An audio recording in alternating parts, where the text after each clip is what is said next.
მოდი ახლა დავიწყოთ ჯერ ამით. გავხრიტოთ. გავუშვათ გვინდა პროფილის მიჭედება.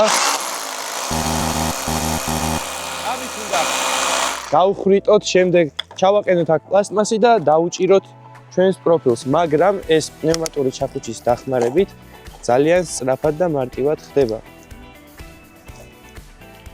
მოკლედ, ვიღებთ პროფილს, ვაჭედებთ ძალიან მარტივად. ხოლო ამით მოგიწევდათ გახვრეტვა, შემდეგ რუპის მირტყმა. აიღეთ პნევმატური ჩაქუჩი, მიარტყით ძალიან მარტივად. ეს არის CD პროფილი, შეგიძლიათ მიაჭედოთ BD პროფილი, UD პროფილი, ჟD პროფილი, ნებისმიერ პროფილს მიაჭედებთ მარტივად, ხარისხიან და სწრაფად. დიდი მოთხოვნიდან გამომდინარე გრძელდება ჩვენი აქცია 50 სტანდარტულ ლურსმანთან ერთად მოყვება კაუჭის გასაყრელიანი ლურსმანი. ოდენობა 100 ცალი. აი ასეთი ლურსმანი მოყვება საჩუქრად.